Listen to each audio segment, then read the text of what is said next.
वृंदावन धाम पार, भजे जा राधे राधे। वृंदावन धाम पार, भजे जा राधे राधे। वृंदावन धाम पार, भजे जा राधे राधे। राधा गोविंद भजन है, संकट सभी हटाए। महापर्व जन्माष्टमी, कलयुग में प्रगटाए।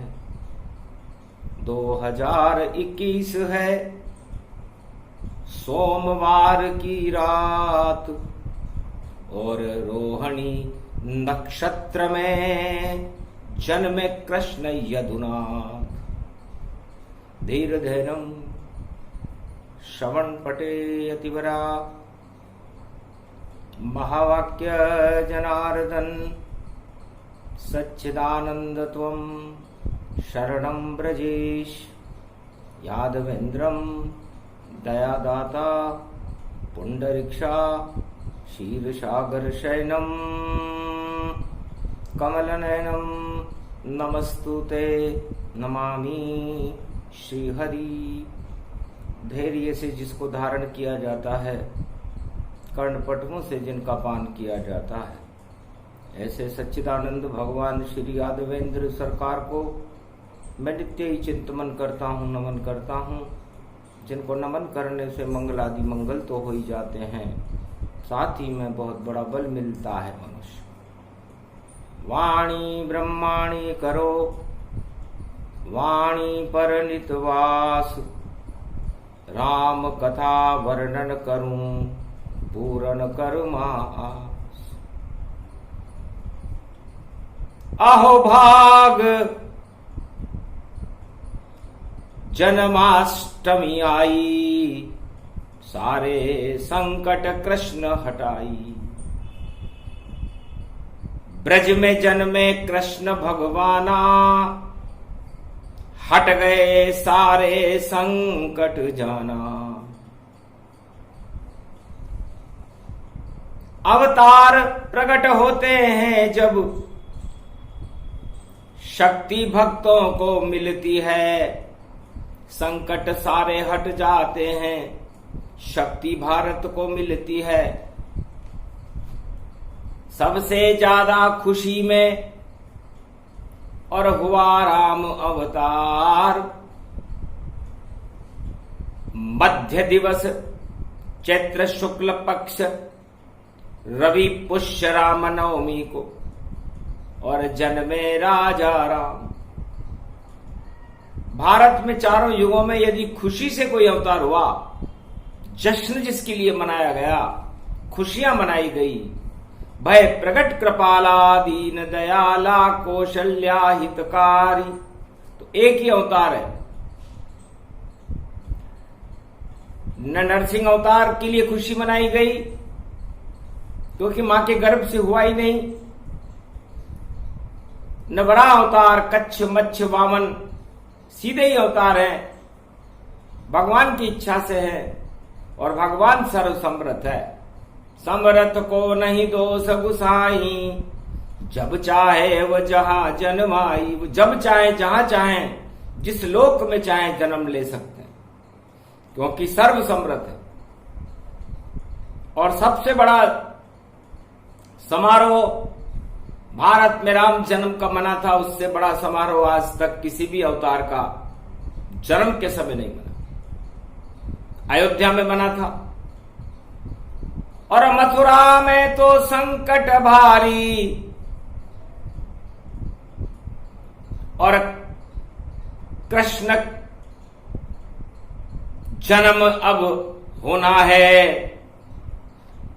और कारागृह ये कंस की देखो, जहां रोना ही रोना है। माता पिता दोनों ही देखो, कंस केद में केद, और कैसे जश्न मनता वहां, और देखो इसमें भेद।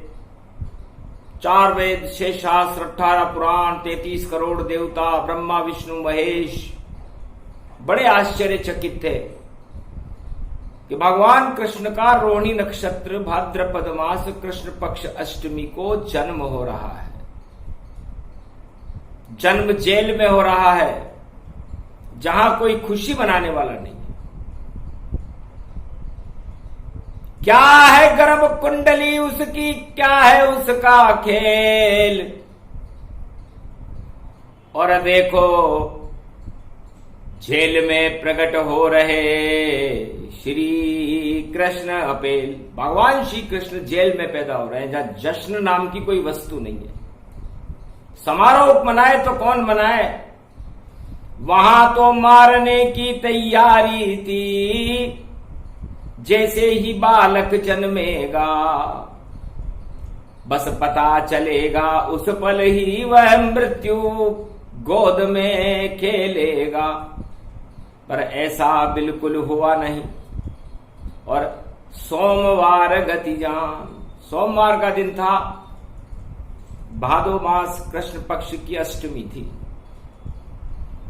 और भगवान कृष्ण अपनी लीला करने में व्यस्त थे।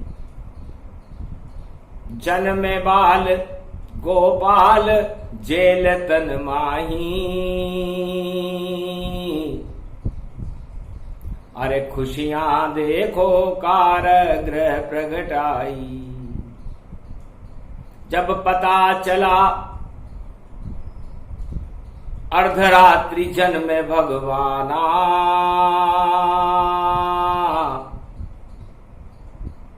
तो दर्शन दिए देवकी वसुदेव कृष्ण भगवाना। 4 चतुर्भुज रूप देख कर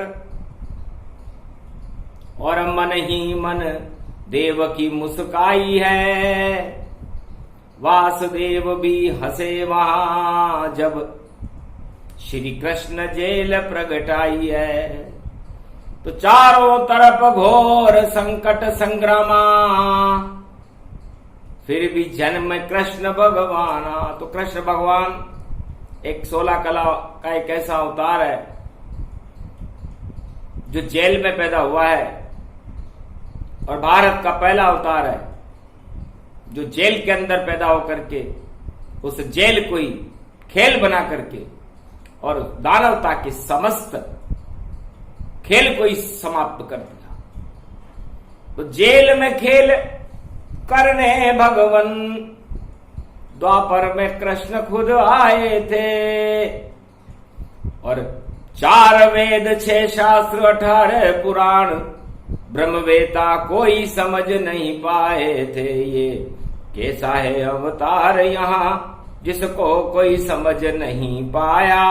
सबसे ज्यादा मनता है जन्म और कृष्ण जन्म की ये माया। जहां जन्मे वहां मना नहीं उनके जन्म का जश्न। और नंद बाबा गोकुल में देखो हो गए बहुत अति प्रसन्न। यशोदा झूलो झुलावे नंद को लाल ब्रज पालने झूले। नंद को लाल ब्रज पालने झूले। हरक हरक नंद यशोदा मन मन मुस्कत फूले। माखन मिश्री लुट रही गोकुल और बालक पलने झूले। नंद को लाल ब्रज पालने झूले। झूला झुलावे सखी यशोदा नंद बोले। नंद को लाल ब्रज पालने झूले। पैदा हुए जेल में और झूले गोकुल में। तो गोकुल कौन से कुल में पैदा हुए भगवान कृष्ण? जहां पर गायों का कुल है। एक भी भारत में इस समय है क्या कोई जो गोवंश या गोकुल में पैदा हुआ? 33 करोड़ देवताओं का गो माता में निवास रहता है। तो देवताओं के कुल में यदुवंश में भगवान श्री कृष्ण का जेल में जन्म हुआ और झूला गोकुल में झूल रहे हैं। धन्य धन्य ईश्वर की लीला और देखो पावन परम सुशीला। इस तरह कृष्ण भगवान जन्मे गत पायो। अब सुनो कथा श्री कृष्ण स्वयं सुनायो। भगवान कृष्ण कहते हैं कि मेरी कथा सुनने वाला माथा कौन, मुझे देखने वाला माथा कौन। माया मैंने बुलवा ली मेरी और माया का वह चक्र चला और कंस और पहरेदार सो गए, ऐसा सुदर्शन चक्र चला। गोगा महाराज कंस के ज्योतिषाचार्य थे, उन्होंने बता दिया था कि महाराज आज तक तो अवतार दानवता को नाश करने के लिए बाहर से आता है, उस देश में पैदा नहीं होता। चाहे वो हिरणाक्ष हो, हिरणाकश्यप हो, रावण हो, इनको मारने वाला लंका और हिरणाक्ष नगरी में पैदा नहीं हुआ, बाहर से आया। लेकिन कंस महाराज आपका काल आपके परिवार में ही जन्म लेगा, बाहर से नहीं आएगा। सावधान सतर्क रहना, वो 8वें गर्भ से जन्मेगा और काल बनेगा कंस तुम्हारा और मृत्यु तुम्हारी कर देगा। नहीं जश्न मने उसके जन्म का देखो, फिर भी खटका दानवता का मिटा देगा और सारे ब्रजमंडल में देखो माखन मिश्री लुटा देगा। प्रेम लुटाए ब्रज में इतना और सबको नाच नचा देगा। ऐसा श्री श्याम जन्म होगा जो 8वें जन्म से जन्मेगा। रोहिणी का वह बने चंद्रमा, भादो अष्टमी जान, मध्य रात्रि जन्मेंगे श्री कृष्ण भगवान। अमृत उस समय सोम का और अगस्त है 30, 3 लोक की महाशक्ति है, बोले गोगा नवीश। गोगा महाराज ये तो आपने हमें बहुत अच्छी बात बताई। कंस हंसने लगा कि देवकी के 8 लड़के होंगे, तुम एक को भी जिंदा नहीं रहने देंगे। बालक देवकी के जन्मते जाएंगे, हम उन बालकों को मारते जाएंगे। अगर वह अत्याचार में किसी और के साथ करता तो शायद मेरा विरोध हो सकता था, पर ये बालक तो मेरे घर के घर में है, इनको मार देने में कोई दोष नहीं। तब कंस ने ज्योतिषाचार्य गोगा महाराज को रहने का एक शानदार महल उपहार स्वरूप भेंट दिया। उधर कारागृह में कंस ने वसुदेव और देवकी को बंदी बनाकर कैद कर रखा था। भगवान कृष्ण का जन्म होने में कुछ दिन बाकी थे। भादो मास कृष्ण पक्ष की अष्टमी को अंधेरी रात के 12 बजने वाले थे। तब क्या चमत्कार हुआ द्वापर में, और कथा कृष्ण सुनाते हैं।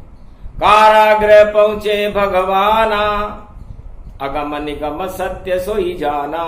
जा कारागृह में देवकी और वसुदेव सिसक रहे थे, रोन चल रहा था। ऐसे में भगवान का जन्म हो रहा था जब भारत पर गहरा संकट था और राजमहल उस षड्यंत्र में लिप्त था और उस बालक को मारने की जन्म से पहले तैयारियां हो रही थी। सोचो कितना षड्यंत्र होता है राजमहल में दानवता का। इस भयानक कैद में बालक अगर जन्मेगा तो उसकी मृत्यु कंस के हाथ निश्चित है। और हम कैसे अभागे माता पिता हैं कि पुत्र जन्म की हम यहां कोई खुशी भी नहीं मना सकेंगे। जब भगवान कृष्ण ने अपने माता पिता का इतना प्रेम देखा, उनके इस अभागेपन पर भगवान कृष्ण ने जन्माष्टमी के मध्यरात्रि में 12 बजे अपनी दिव्य दृष्टि डाली। तो कारागृह में चमत्कार हुआ, क्योंकि भगवान की दृष्टि थी अभागेपन को और सारे संकटों को हटा देती है। इसलिए आज वो दिन है 30 अगस्त 2021, भगवान कृष्ण का रोहिणी नक्षत्र में जन्म हो रहा है और भारत के अभागेपन को और भक्तों के अभागेपन को भगवान अपनी शक्ति से हटा रहे हैं। प्रकट हुए वहां दीन दयाला, चार भुजा भुजधारी, क्रीट मुकट कुंडल गल भावी, जयति मंगलाचारी। उस कंस कैद में भगवान कृष्ण ने पहली बार कारागृह में ही अपने माता पिता को दर्शन देकर उनका गिरा हुआ मनोबल बढ़ाया।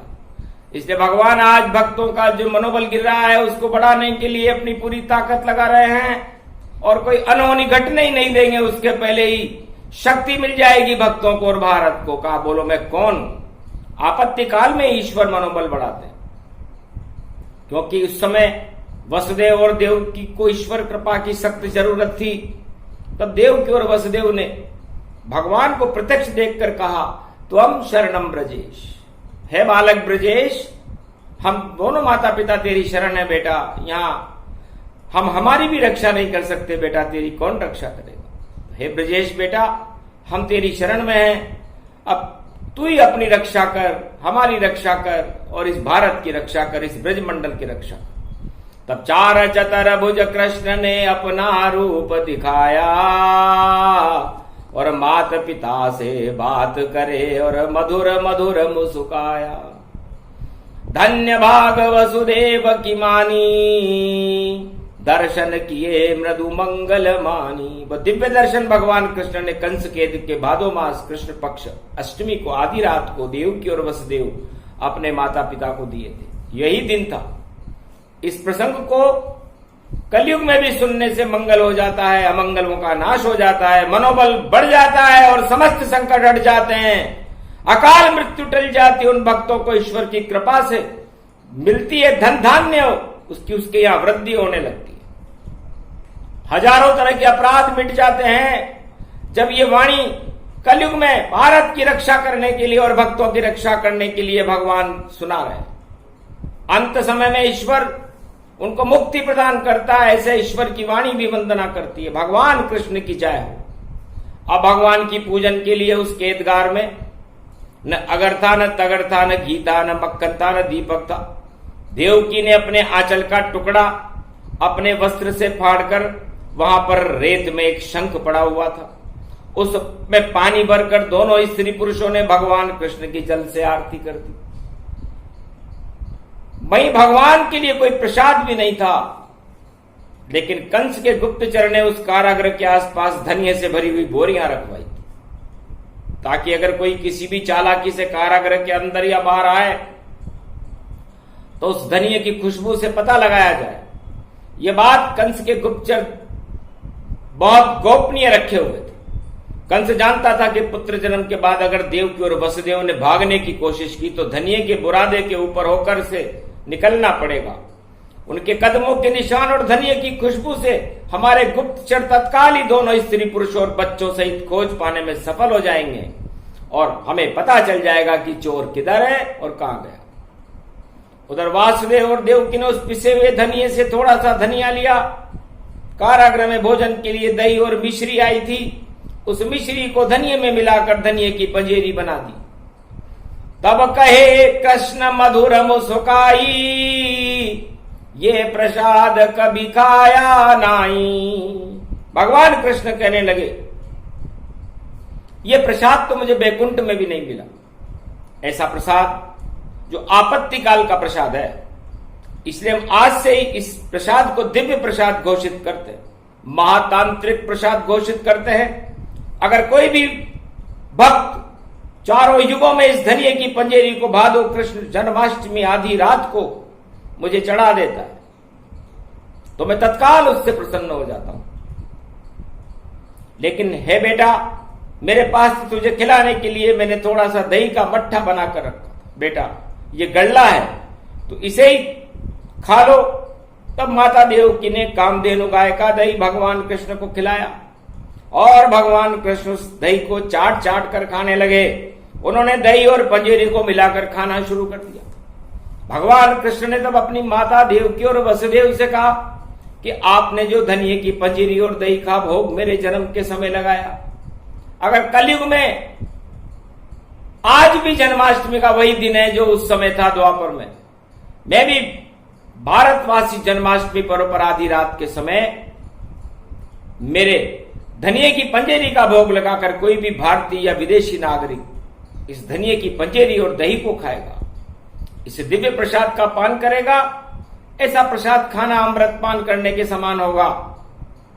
क्योंकि मैं चंद्रवंशी हूं, अमृत का झरना चंद्रमा में होता है और उस प्रसाद में आधी रात के समय चंद्रमा चाहे छुपा हुआ क्यों न हो बादलों में, फिर भी उसे अमृत बरसाना पड़ता है। ये इस प्रसाद की तांत्रिक और दिव्य शक्ति होगी, इसे वाणी कलयुग में सुना रही है। भगवान कृष्ण बता रहे हैं संपूर्ण विश्व में एड्स रोग हो, कोरोना, कैंसर, कैसा भी रोग हो, उसे समाप्त करने की क्षमता इस दिव्य प्रसाद में होगी। यह प्रसाद कैंसर रोग को समाप्त करने की क्षमता रखता है, श्वास रोग में काफी मदद करता है और कोरोना को हटा देता है। गृहस्थ जीवन में आने वाली हर अला बला, डाकनी, शाकनी, भूत प्रेत, ग्रह पीड़ा, नवग्रह पीड़ा दूर करने वाला होगा।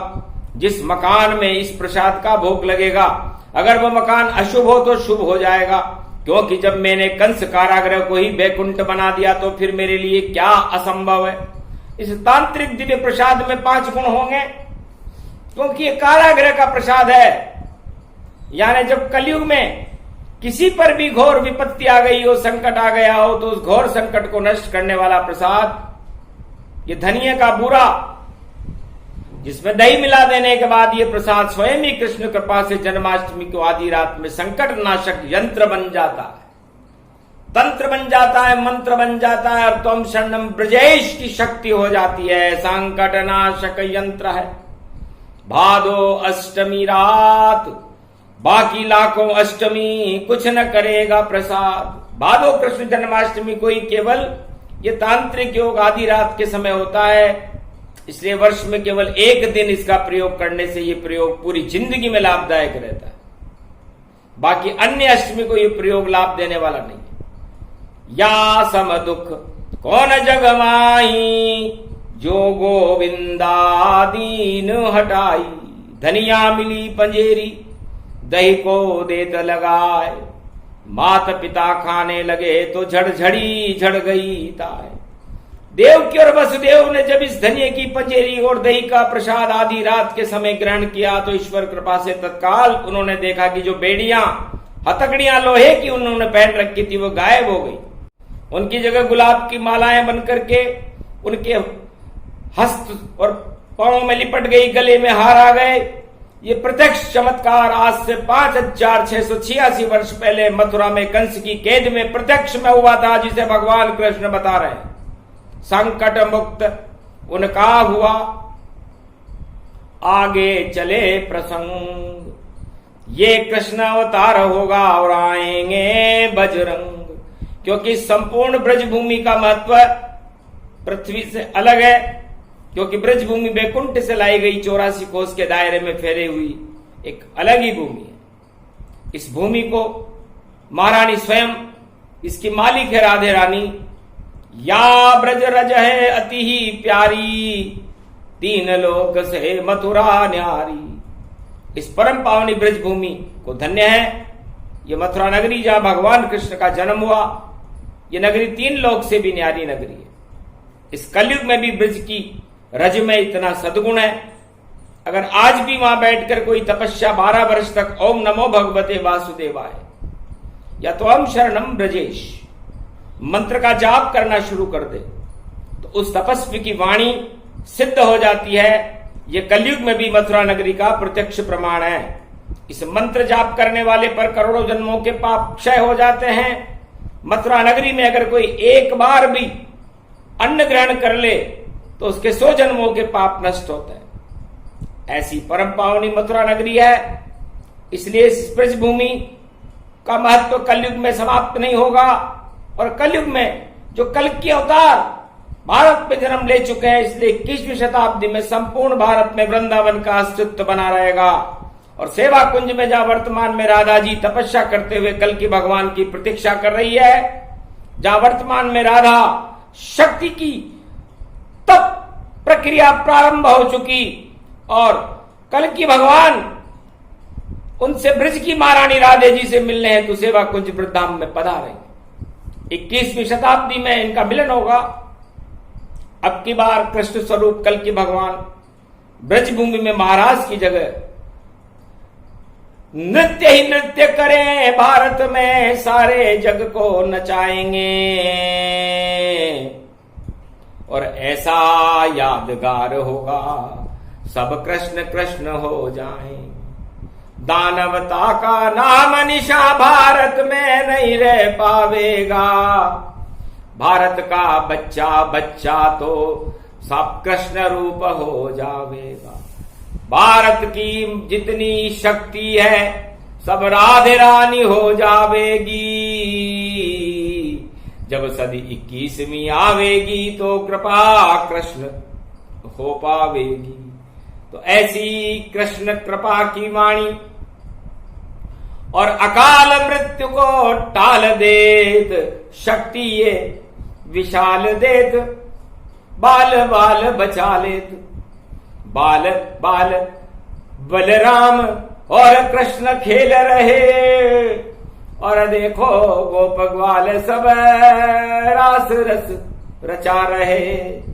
माखन और मिश्री लुट रही है नंदग्राम और गोकुल बरसाने में सब माखन मिश्री खा रहे।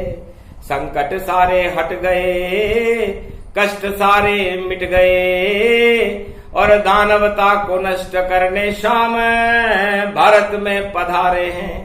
भक्तों की रक्षा करे और दानवता को नष्ट करे, ऐसे श्री श्याम जन्म भारत में पधारे हैं। तो जन्म हो गया अर्धरात्रि और श्री कृष्ण भगवान और भारत के भक्तों का देखो कर गए हैं कल्याण, मनोबल ऊंचा कर गए और कंसराज हो नष्ट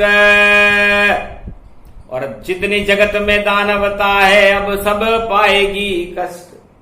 आज से ही दानवता कष्ट में हो जाएगी और मानवता मस्त हो जाएगी।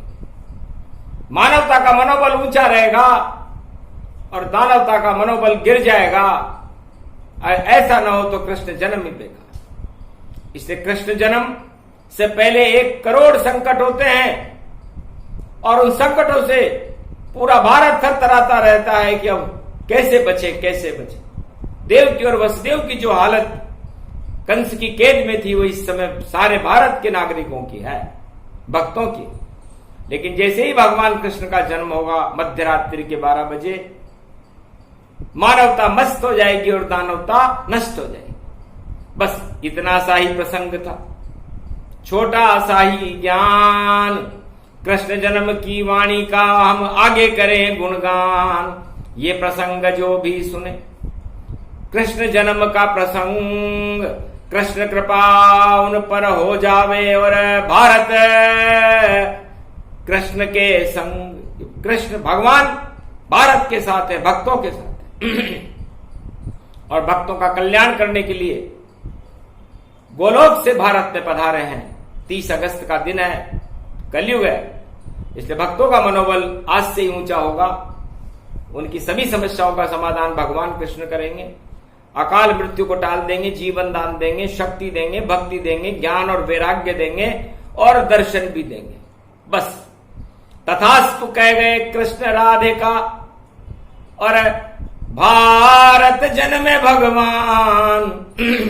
धन्य धन्य जन्माष्टमी कर दिया भारत और भक्तों का कल्याण। बोलो जय श्री कृष्ण।